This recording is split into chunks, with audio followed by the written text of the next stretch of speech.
You know, leftists complain a lot, rail against exploitation. It's really the foundation of leftism, the idea that those who are in power will exploit those who have less power, who have less knowledge, and will overpromise them rewards, will underdeliver, and will overcharge, and it would just be generally a terrible thing when money moves from the vulnerable and the weak and the poor to the rich and the powerful and the well-connected. Now, you will hear a lot of talk about exploitation with regards to your relationship to the means of production. Do you own a factory? Do you work in a factory?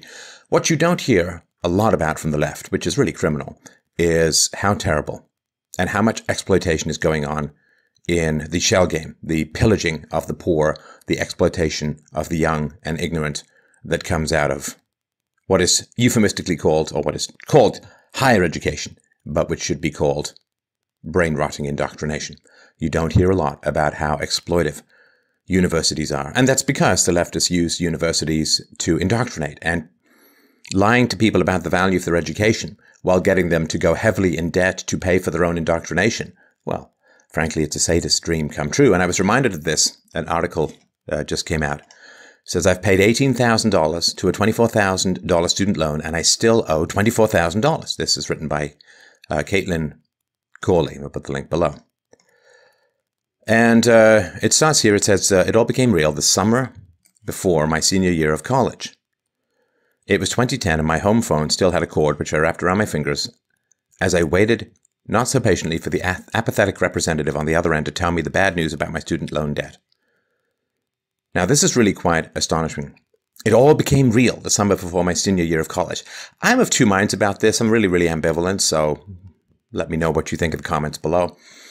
It's tough, you know, because on the one hand, if you're smart enough to go to college, you should be smart enough to figure out your student loans, and you should be smart enough to understand what variable interest rates are. You should be smart. And if you're not smart enough to understand the basics of a college debt application, I don't know what you're doing in college. That's sort of on the one hand. Part of me wants to, you know, throw the bricks of responsibility on the tender shoulders of the young. On the other hand, they've been raised in terrible government schools. They haven't been told much about finances. They're generally loan illiterate. They don't understand interest rates. They don't understand how much you're going to pay in interest versus the principal and so on. So I'm kind of half and half. And anyway, I'm just telling you, I don't have a strong opinion either way, although I have strong opinions as a whole. So this woman says, I'm going to call her a girl because she's kind of a girl when she makes these decisions. Girl says, my father was in front of me, his typically ruddy face redder than usual. A 9.25% interest rate, he yelled. How can you put that on a kid? It was clear he was worried, and he had every right to be. As the co-signer of my loans, my debt would be his responsibility too. So now we have two generations, right? So the girl, and again, she graduated from high school when she was 17 or whatever. So, I mean, you can't even rent a car if you're a man until you're 25, but you can sign up for $150,000 worth of debt when you're 17 or 18. Is that how it works? So the father, 9.25% interest rate, he yells. So I guess he knows how bad that is, but he co-signed anyway.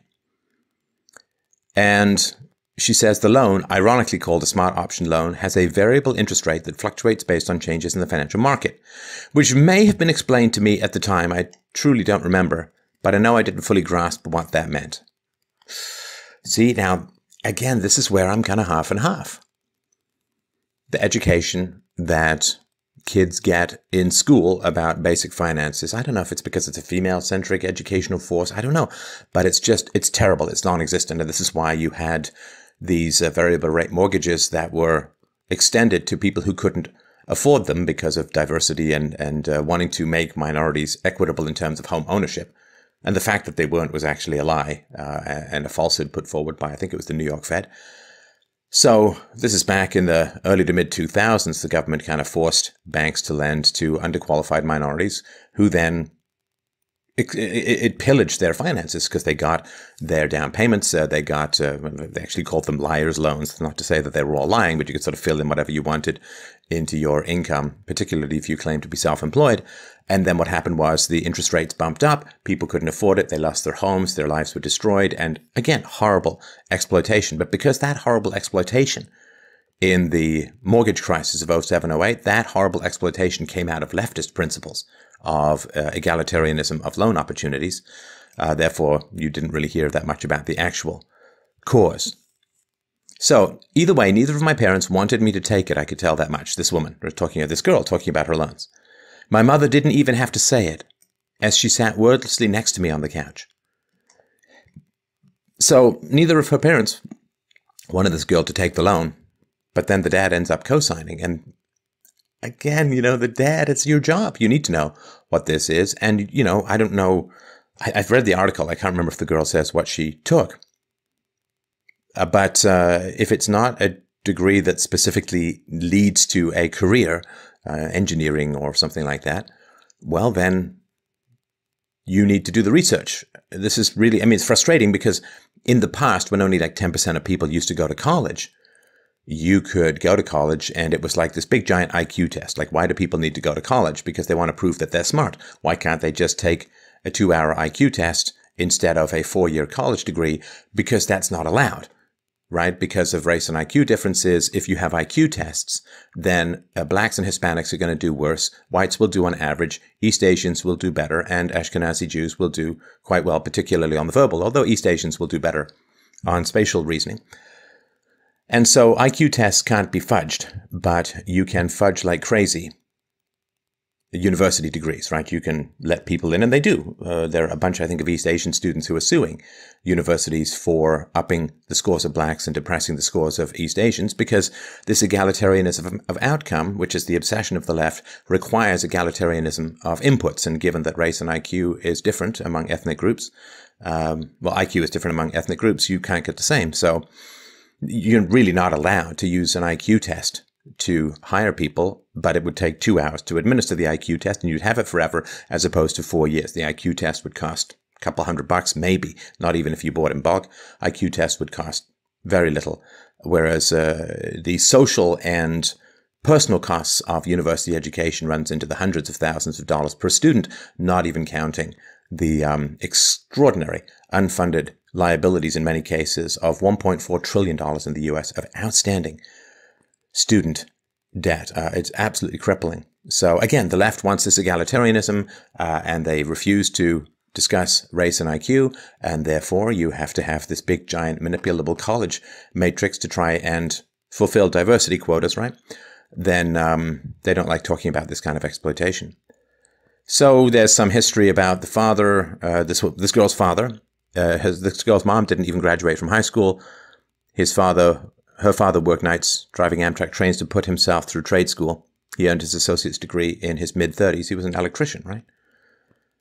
And wow, it's wild. So there is this, I don't even know what it is, exploitive myth, this foundational destructive fantasy that college is essential.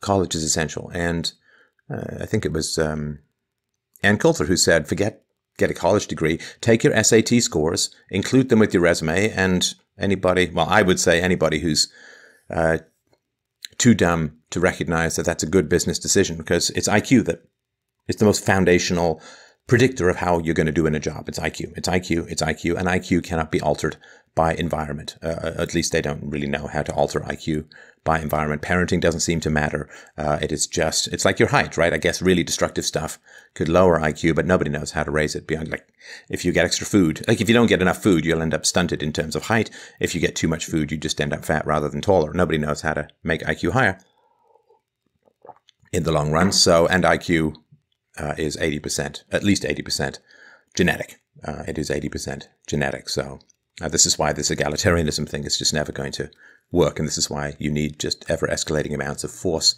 and falsehood in order to try and maintain this fantasy that we can end up with everyone being the same. IQ, if you have trouble with it, just think of it like singing ability. And you understand it's not evenly distributed, although a lot of people can improve from singing lessons. It doesn't really matter. So if you're an employer, you want a smart person, and you can just take the SAT scores. And if you do that, then you don't have to pay your worker the additional amount of money they need to cover their student loans. Right? And also, they won't have been indoctrinated into hating the free market in leftist hellholes of higher indoctrination.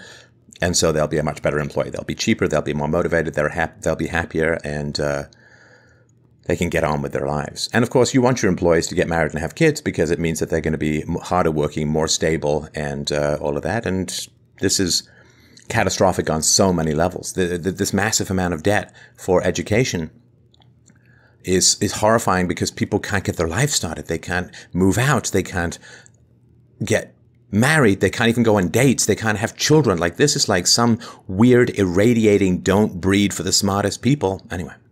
It's horrifying, absolutely horrifying. This whole higher indoctrination scam is one of the greatest tragedies to hit civilization in recent memory, certainly since the Second World War. I mean, absolutely catastrophic. So yeah, the parents should have said, no, we're not going to do it, or at least look into what kind of jobs can you get with this degree? What's the average wage? What's the job placement? Come on, I mean, do your research, people.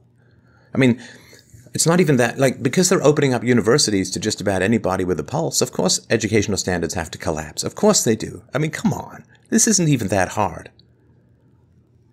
I mean, if you're taking only the top 10% of intelligent people, then you can keep your standards high. If like 30, 40, 50% of the local young population are going into college, you have to drop your standards. Because there's this ridiculous, well, you see, in the past, people who went to college did very well and made a lot of money. So what we're going to do is we're going to throw a lot of people in college and exactly the same thing is going to happen to them. Which is like someone saying, well, I'm a really terrible singer, but people who get recording contracts are really good singers. So somebody give me a recording contract and that will make me a really good singer.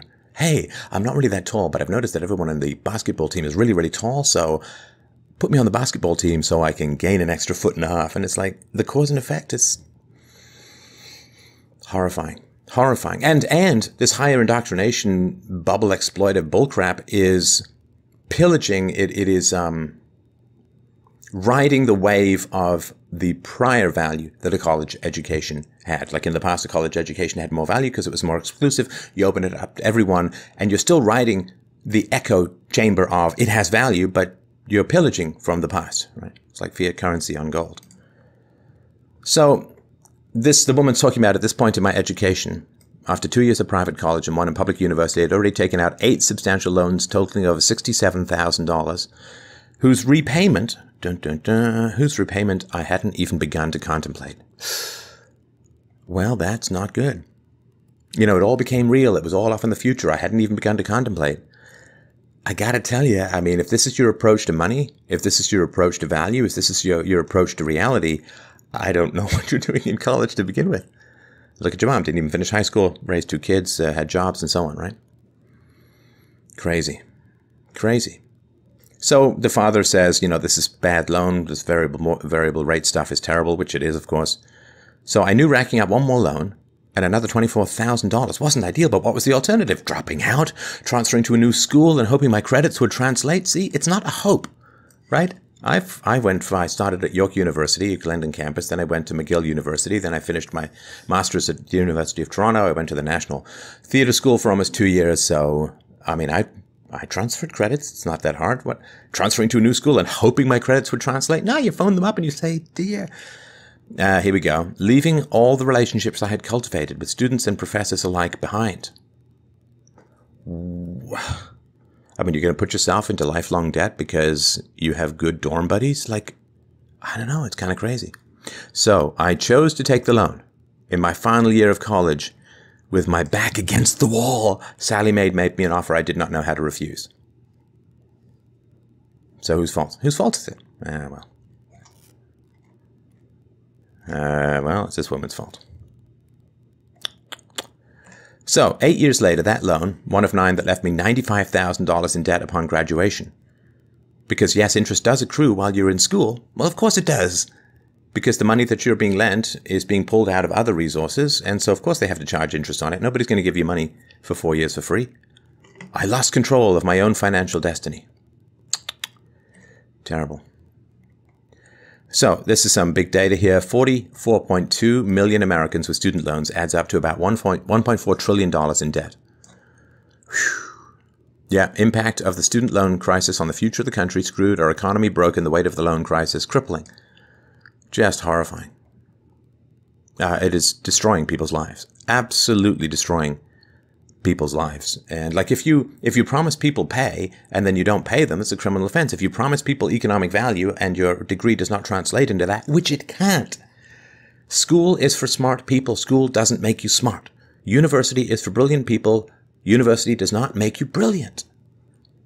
You know, you put me at a Steinway piano at Carnegie Hall, I can't play piano very well. Debt spiral. Oh, it's horrible. It's horrible. You know, when I was 18, she says, I fully believed that taking out student loans was the only way to achieve my dream and my parents' dream for me, to transcend my working class upbringing. I was desperate and uninformed, and because of this, I entered into a dangerous relationship with a loan company that will last half my lifetime. Now, I'm finally facing up to the brutal details after years of sticking my head in the sand and learning the ins and outs of my debt, and the truth is mind-blowing. Right, so what is it, 12 years? Assuming it was a 4-year degree, 12 years after signing her loans, I guess she's 29 or 30, she's finally facing up to the reality of her debt. How could you not sign these things? How could you not? Don't sign things you don't understand. Like, I don't. And especially because her father does understand. But again, so I'm saying, well, she should know, but on the other hand, there's so much propaganda about this stuff, which the left, the Marxists, if they actually cared about exploitation as they claim to, should be fighting tooth and nail, but they're not. Because again, they want to charge people to indoctrinate them. All right, sorry, I'm blowing off to one side rather than the microphone. So she's finding it very hard to find out about the loan details, which is, you know, she prints out her stuff here. The interest rate ranges from 4.2% to 4.25% to 11%. And, oh, it's crazy stuff. It's up to 11%. Sorry, the loan is up to 11% right now. A fact I learned only when I called to ask why my monthly payments had increased. As my lender matter-of-factly loan-splained, we're not legally required to disclose when we change your interest rate as per the contract. I had missed that clause in the multi-page contract I signed when I was 20. So again, I think she started at 18 and then she signed loans as she went through. Now, feminists, of course, should be extraordinarily outraged. Even if it's just like female in-group preference sisterhood stuff, they should be extraordinarily outraged that these girls are being dropped into a bottomless well of debt for degrees that have almost no economic value. Instead, they're talking about mansplaining and manspreading and whether the word flip in flip charts is a racially charged epithet against Filipinos. Like, you understand how ridiculous feminists seem. They should be focusing on this. They should be sitting there in front of these loan booths at colleges, and they should be handing out, this is the facts, these are the reality. You're going to be a debt slave. You're going to be a debt serf for something that has almost no economic value. This is going to just, but they're not. But they're not. Because sometimes men explain things too much. It's terrible. Anyway, so she tries to get information, and of course she finds out, which, again, if you know, I don't know, I mean, as I've said before, I got my first job when I was 10, and I've been paying tax since I was 11. So you kind of learn these things, don't you? You kind of have to. I mean, you sit down and just grind your way through it, and you figure these things out. So she said, I had no idea so much of my money I was paying did nothing but abate rising interest, barely touching the principal sum, right? So, of course, when you are paying back a loan, when you're paying back a mortgage, at the beginning, you're paying probably 90% of the money is going just on interest. It's the price of borrowing all that money. And very little of it goes into the principal, which is why if you got a $500 payment on a debt, if you pay $600, every single penny you pay over the interest payment, it goes to the principal. And that's how you hack down your debt. You overpay. That's how you hack down your debt very quickly. I'm no financial advisor. These are all just my thoughts and opinions, but yeah, no, it's just astounding, right? So she for her payment, she's paid more than $18,000 into her original $24,000 student loan. Isn't that astounding, right? And here's the thing: if she's still only $171 worth of her back-breaking monthly payments, even managed to skim the original amount. She says, if, like me, you didn't receive a ton of financial education in high school and you're wondering how that's even possible, welcome to my boat. And again, I'm of two minds. You know, they're young, but you should learn these things. But at the same time, there's so much propaganda. Go to college, go to college. It's terrible. Well, and of course, as student loan subsidies and all that have increased, so has the price of college. Funny how that works. See, when there was very strict requirements to get into college and only 10% of people went, what happened was it was cheaper to go because you didn't need the huge infrastructure to deal with so many students. So it was cheaper to go, and the value of it coming out was better. And so it made sense in the past, if you got into college, to even go into debt to get college for a lot of people. But now, well, there's much greater demand, which has driven up the price, and there's much greater supply of people with college degrees, which drives down the value. I mean, terrible. Terrible. So, here's what she says. Here's how I know how student loans work. When paying any money toward the loans, the amount you send over is immediately applied to interest before it can touch your principal balance. Each day, a percentage of interest on your outstanding debt, including yesterday's unpaid interest, is calculated. If you don't pay that interest, that amount gets added to your total due, and tomorrow's interest charge will be a percentage of that new total. Every day that you don't pay off your loans, more interest piles on. So she goes more into detail, and I'm going to read the whole article here. It's sensitive to your time, but this is such an important issue, such an important topic. I mean, this can be the difference between a happy life and a miserable life. Seriously, like the college stuff, particularly for women, right? Because your eggs have a best by date, and there's no women. You can put makeup on, you can do yoga, you can go for a facial, but you can't blow the accumulating dust off your dino eggs, right? I mean, so if you wait too long to have kids, which if you're in debt, and you know what, this destroys sexual market value, right? I remember going on a date once with a woman many years ago, and we were talking about our lives. And of course, I don't waste time on dates. I don't waste time on dates. I mean, I immediately get to, you know, what are you doing? What's your life? What's your family life? What are your values? What do you want out of life? You know, and if I can get finances, I will. And I remember this woman was talking about how she was, at the time, $17,000 in student debt. And she didn't have a job that made a huge amount of money. So if you want to get married, guess what? You now own that debt. So ladling these women down in debt not only delays dating, family, children, and so on, but it makes them less attractive as marriage partners, because if you marry this woman, you got to take on her debt, right? I understand. I really need you to understand how absolutely catastrophic these decisions can be. It is the difference between a great life and a desperate, lonely, barren, horrifying, economically, socially, romantically, love-destroyed relationship. I'm not kidding. You can build a cathedral to your future, or you can call in horrible loans for bullshit degrees, and you can have an airstrike on everything that is to do with your future.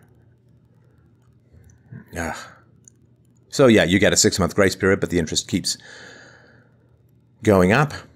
And so that's quite something. So one way to extend the grace period, this is kind of how they get you, right? Like how the loan shark might give you another loan to cover the loan, to like just getting you in deeper and deeper. One way to extend your grace period is to attend graduate school.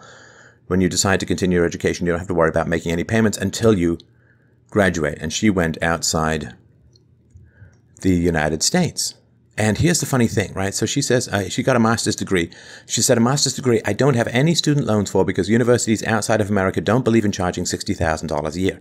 That's not true. And it just shows how blind to basic math and economic reality people are these days. Well, university is free in this place, or it's very cheap. And no, it's not. It's not. It's not.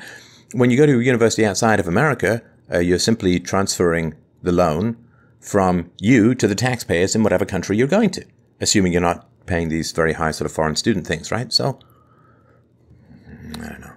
The question is, why can they charge $60,000 a year for degrees that have almost no economic value or have negative economic value? There have been studies that have shown that people who study economics know less about economics than people who haven't studied economics. Like, you end up dumber as a result of higher education, right? Just horrendous. So yeah, thinking it's cheaper overseas. It's not cheaper overseas. It's just that the taxpayers have to pay. Oh my gosh.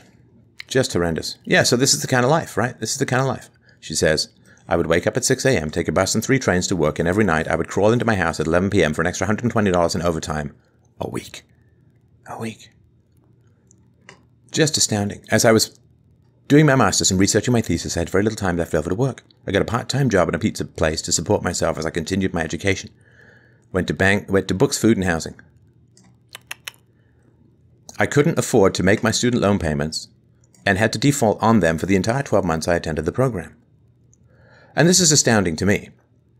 I mean, maybe I'm an indulgent father, but to me, not that I would ever let my child get into this kind of unbelievable debt. Slavery. Slavery. I'm not mincing the words. This is a form of serfdom or slavery. This is paying to have access to the modern economy with time and future and family and marriage and love and horrifying. At least slaves could get married. But no, if you're the father, and I enable the behavior kind of thing, but you co-sign the loans. If you're the father, you make the student loan payments and your daughter pays you back. Then at least the interest isn't accumulating. I don't know. So over that year, she said, my inability to make my loan payments added $5,000 in compounded interest to the principal sum of my $24,000 loan, settling its total at $29,000. See, if your father had paid your loan for you, since he did co-sign, then you would have saved $5,000 even if you paid it all back to your father. Anyway, it's just weird. This bump sent my total student loan debt to $95,000.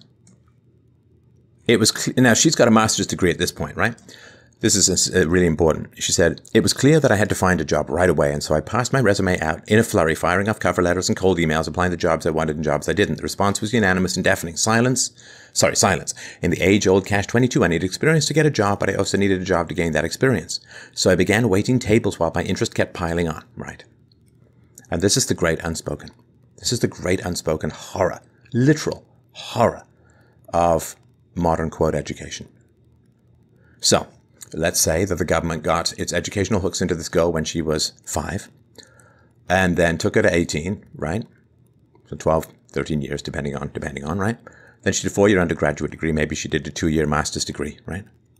So we'll make it as generous as possible. 12 years worth of high school, 4 years of higher education in an undergraduate degree, which puts her from 12 to 16, and then another 2 years of a postgraduate degree, a master's degree. Maybe it was a year, but let's say 2. But that's astonishing. So this woman has been educated for 18 years and she's useless economically. Do you understand what an astounding gap that is?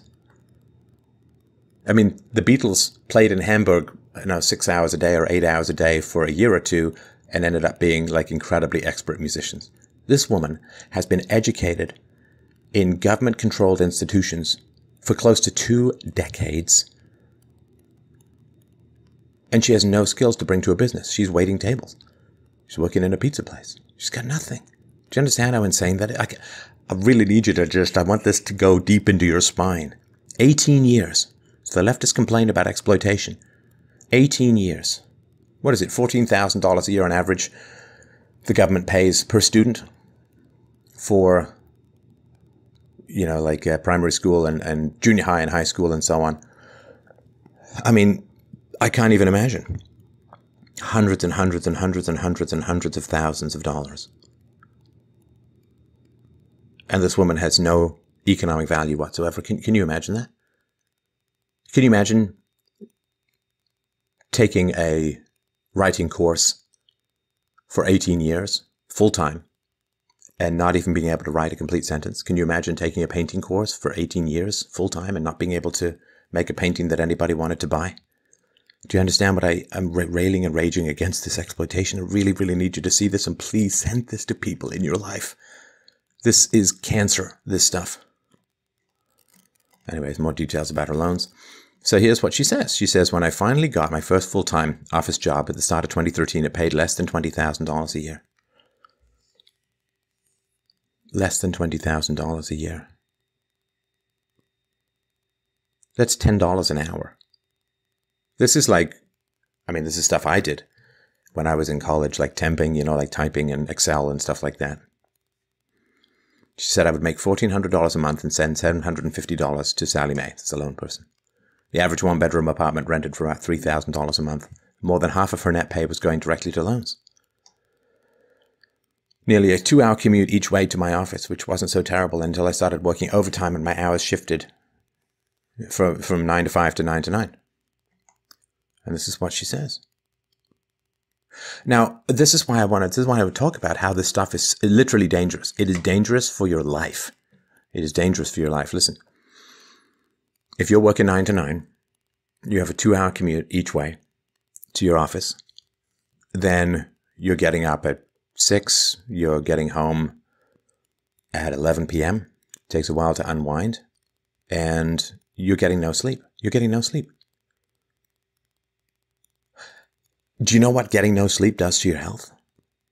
Do you know what it does to your stress? Do you know what this kind of, like this stuff will fruit ninja years and sometimes decades off your life because of the stress and the frustration and the fear and the anxiety. And also in terms of simply being able to speak up at work. If you're desperate for the job, if this is the only job you can get, if you have to have the job, otherwise you drown even deeper in a sea of debt. You can be mistreated at work, you understand, and you can't say anything. You kind of got to shut up and take it. You get diminished. You get whittled away. You cease to exist. You become an empty drone, a puppet of the debt masters, dancing a dismal tune of spiraling economic inconsequence. This can be fatal. You know, I've at bombinthebrain.com, I've got a whole series on how if you went through an abusive childhood, it can take up to 20 years off your lifespan. It's the stress and the difficulty and ischemic heart disease and cancer risks and so on, right? This kind of stress, this kind of futility, this kind of fear, this kind of you can't ever grow up, you can't move out, you can't, I mean, you understand, this stuff can kill you.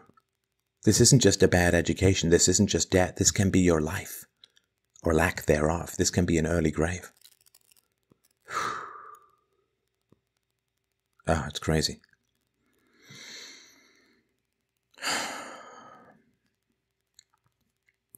I won't get into the details, right? So, and the $750 a month is just to make sure that her balance doesn't increase. Just paying enough to keep the interest at bay. And so she got a better job. Now that's interesting, right? So she finally gets a better job and she advances in the company. This is probably nothing to do with her education. She's just a hard worker and concentrated and decent and all that. But so her commute became better, only 30 minutes. Student loan payments grew larger too as the variable interest rates increased over time, and my steadily rising balance dictated I pay more just to cover basic interest costs and not even touch my principal balance. One paycheck went to rent and another to loans, and that was it. Isn't that crazy? She's scarfing down ramen, arguing with her roommate about splitting the $10 Netflix bill. This is horrendous. In a first world country, this is the great decay of the great lie. And you're barely making enough money to survive, living from one paycheck to the next. You feel every cent. I've lived like this. It's really, it's a tough life. It's a tough life. You live your life encased and encaged in dismal math. It's horrible. So yeah, she's not getting anywhere with these kinds of loans. And how much fun is she going to be to date? I mean, even if you were willing to take on this $95,000 or whatever it ends up being, I mean, what's this woman, how's she going to go out and have fun? What's she going to be able to do? She can't go out for dinner unless somebody else pays. She can't go to a movie. So is she going to be fun to chat with? Hey, how's your life going? The elephant foot of debt is squishing my tits. So if she misses a payment, she gets charged more interest, credit affected, and her father's credit. Like, this is an intergenerational bondage, you understand, right? If she dies before her debt is paid off, the loans don't die, the dad goes on, right? Here we go. My dad will be on the hook, or depending on the terms of the loan, even the poor soul who marries me. You understand? This is killing family. This is killing children. This is killing opportunity. This is like a giant irradiating, egg-destroying bomb that goes off over the city called intelligent people. This is the birth rate castration of the thinking classes. Horrendous. So she says here, in the 7 years since I flipped my tassel, I've dutifully paid a total of $57,170 towards the $95,000 debt I accumulated across 9 loans from my undergraduate education. So her principal sum has been reduced to just $69,000. Only $26,000 of the $57,000 she's paid has touched the principal balance.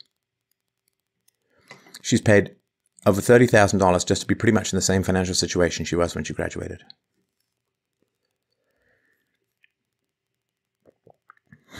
Horrendous. And you'll hear these lies. Oh, the interest on student loans is tax deductible. She says here, the interest on student loans is tax deductible, but I'm disqualified because of how much money I make. This is horrifying. And she says, by the time I finally finish paying off my loans, I will have paid nearly $170,000 to my original $95,000 loan. $170,000 is a horrendous amount of money no matter what. But when you're young and just starting out, oh, it's crippling. It's crippling. It's how much it costs to raise a child. And of course, she has 10 years left on the loan. No telling how many more times the variable rate will increase in the meantime, right? Governments love crushing down interest because then they have to pay less on the money that they borrowed. But if there's too little interest, people don't save and they have trouble selling their debt. So, horrendous. It's obvious that college is an invaluable experience. Still, should it really cost me the next 20 to 30 years of my life? But it's more than that. It's again, you're dating, you're getting married, you're having children, it's such a beautiful experience to be married, and it's such a beautiful experience to be a parent. You know, I'm just telling you, man, anything that stands in the way of people being able to achieve that if they want it is to me a giant, hellish gatestone portal of sheer evil, of pure evil, for universities to dangle these kinds of promises in front of young people, for the whole miseducation industrial complex to lie to children about the value of their degree, to get them to sign loans that are going to make them debt slaves for decades, to exploit them in this manner is, that the leftists used to get mad. You used to hear this from the socialists. Oh, there was a mining town and you had to buy your mining equipment from the company store and they overcharged to get rail against this kind of stuff. But that's nothing compared to all of this. You can just quit, go somewhere else. You can't leave this. You can't get away from it. You understand? This is a debt livestock harvesting of an unbelievably brutal dimension. Unbelievably brutal dimension.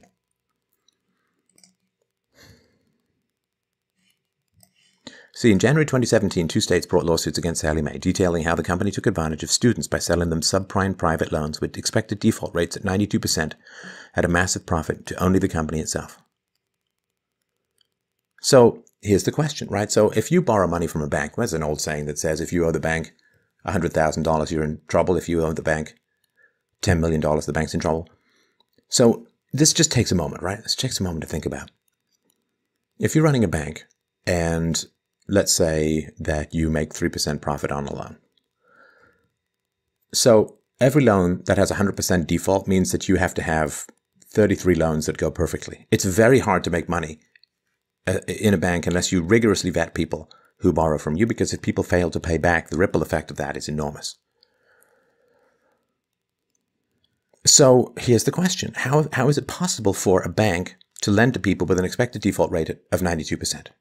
Come on. I mean, this isn't even brain surgery. Just think if you have 10 friends who each want to borrow $1,000 from you, and you know for sure that 9 of them are never going to pay you back. Are you going to lend out your $10,000? Of course not.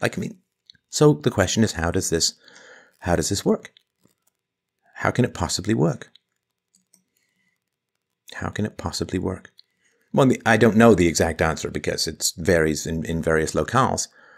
But a lot of times, the banks or the lending institutions are kind of forced to make these payments.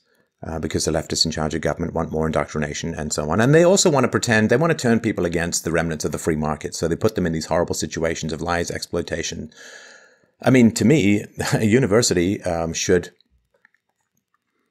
guarantee you a job that more than pays for your student loans, or you get your money back. I mean, this is of course, right? I mean, if you buy a house and you don't get the house that you're expecting, the house that's in the brochure, you don't have to pay. You get your money back and more, and damages too. Your rent maybe even for the time that you were waiting. So they promise you this economic advantage. It should be there, or you get your money back. It's not that complicated.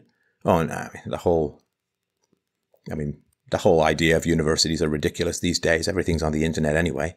Just study stuff on the internet and go take some standardized test and pay $100 to have somebody mark it for you. That's all you need. You don't need to go to college. It's ridiculous. It's like it's just never stepped out of the Middle Ages. Well, of course, that's the whole point, right? Well, except it has insofar as now. So the government will guarantee or backstop a lot of these loans. The governments will force lending institutions to lend to students and so on. And of course, this is the great lesson of the 2007-2008 financial crisis, is that if the banks end up running out of money, they can just run to the government, who will then pillage the taxpayer and pay off the banksters, right? So this is how they're either forced to do it, or they'll just get their money back from the government in one way or another. Kids are taking out loans, she says, at 17 or 18 that they won't be able to pay back until they're 40 or 50. They make more money when students can't pay. Just horrendous. Yeah. Here we go. If we can't afford bed frames, we can't afford weddings, children, or mortgage payments, we can't afford much of anything at all. And what happens to the economy when people are this much in debt? What happens to people's capacity to take care of their aging parents if they're this much in debt? What happens to people's lives as a whole? Money is so central to life itself that when you start messing with things like money supply, with things like interest rates and so on, you literally are destroying lives through foundational chaos. Crazy. Here we go. All they wanted was for me to have more. It's the parents, right? I assume. And now I'll have almost $200,000 less. And the whole price, having kids when you're young, I'm an older dad, but having kids when you're young is a pretty good idea because you've got a lot of energy, you've got a lot of vitality, you've got a lot of strength, you've got a lot of flexibility. You can just bounce back from being up half the night with a colicky baby or whatever. But when you get older, it's tough. It's tough. And she doesn't say what she took, and she doesn't say whether her job had anything to do with her education. She's some temp job, right? I assume some $20,000 a year office job can't have anything to do with her education, so there was no point. She probably could have done this job when she was 16. And I don't know about you, but for me, my economic value came out of things in general that I studied outside of school. Like I was a software entrepreneur because I taught myself how to code when I was 11 or 12 years old and bought a computer with a small inheritance from my grandmother and learned how to code there. And then that's ended up being, I didn't study that in school. It's crazy. It's just horrifying. She says, sometimes I struggle to imagine a future in which life doesn't swing from one paycheck to the next, like a crushing pendulum of debt, but I know it exists. And she says, 40 will actually be the new 20. What a comforting and not at all terrifying thought. Well, that is the reality, except that it's not going to be the new 20, dear, because at 40, your eggs are mostly gone and your chances of having healthy children, certainly more than one, are very, very low. And this kind of exploitation is horrifying beyond words, is horrifying beyond measure. And if you care about the young, if you care about the poor, if you care about their hopes and their dreams and their loves and their joys and their possibilities and their freedom, this is a form of slavery. I'm not kidding you. It used to be called indentured servitude, where you would cross over to the new world and the price of your voyage would be baked into the salary that you would accept in a job that you were forced to take or you chose to take as a result of, let me start that again. You would cross over from London to New York, which would cost a certain amount of money, and then you'd work at a job for a certain amount of time to pay that off. Yeah, that's a better way to put it. But at least you knew that going ahead of time, and at least you had reports of whether the job was valuable or not, and you were escaping very little opportunity and freedom in your home country. But this is worse than that. This is worse than that. It can go on for decades. You're lied to about how much value is being generated by your education. And by the time you figure it out, like this woman, well, you're like the spider in the web. By the time you feel it, by the time you're bound, and the spiders of debt approach you, it's much too late.